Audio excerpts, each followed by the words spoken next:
public n'ont plus de secret pour lui. Les vrais enjeux, les vraies questions. Alexandre Dubé.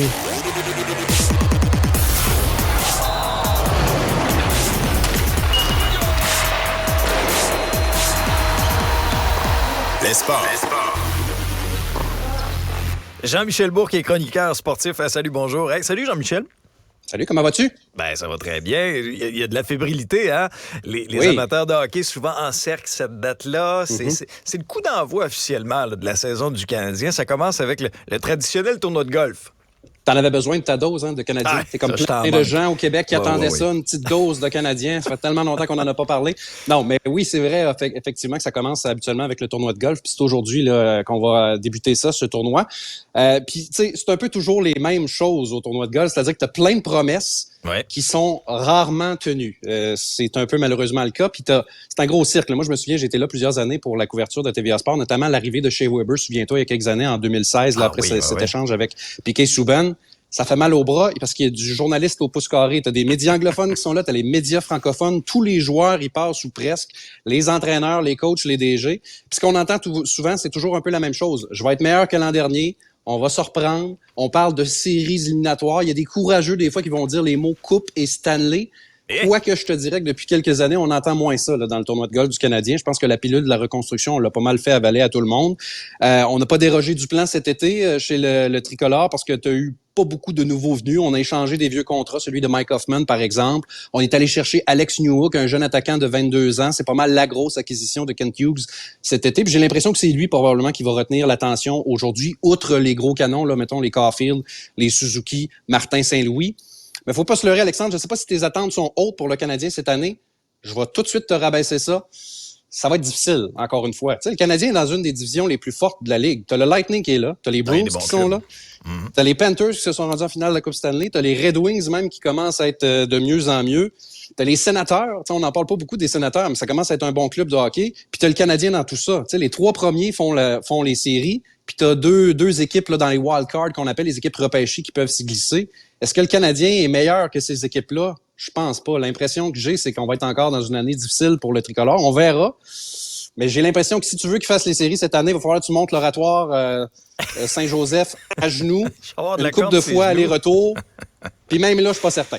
Mais bon, on verra. C'est quoi, Jean-Michel? Moi, j'ai aucun problème avec ça. Pourquoi? Parce que là, on fait de la place pour les jeunes. Si tu me dis, on a un club qui est en fond de classement, puis là, t'as des Mike Hoffman, puis des vétérans qui sont sur la fin, qui sont payés des millions, qui se traînent les pieds, puis qui prennent la place de bons jeunes qui veulent pousser dans l'organisation, là, ça me dérange. Mais moi, qu'un club jeune fasse des erreurs, c'est normal. Ça fait partie du processus d'apprentissage. Moi, je suis entièrement d'accord avec le plan de Kent Hughes et Jeff Gorton là-dessus. Puis je suis content, moi, cet été, qu'on n'ait pas essayé là, de rafistoler. On a trop fait ça dans l'organisation du Canadien, aller chercher un joueur à gauche, à droite, le 1er juillet, qu'on paye trop cher.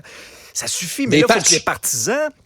Ben oui, on a patché, mais là, Jean-Michel, il faut que les partisans se calment les nerfs aussi. Là. On a un jeune club, puis dans 4-5 ans, on va l'aimer, notre jeune club, puis on va être content du processus de reconstruction qu'on traverse.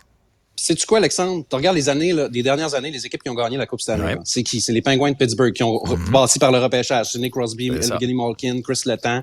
Les Capitals avec Alex Ovechkin, avec Niklas Backstrom. Voilà. Tu peux remonter aux Blackhawks avec les Seabrook, les Duncan Keith, les Patrick Kane, les Jonathan Toews. C'est comme ça maintenant dans la Ligue nationale que tu gagnes. La seule exception, c'est les Golden Knights l'an dernier, qui eux, c'est un club un peu particulier, un club d'expansion. Mais sinon, tu regardes le portrait dans les 20 dernières saisons, là, toutes les équipes qui ont gagné de la Coupe Stanley, ça passe par le repêchage et le développement.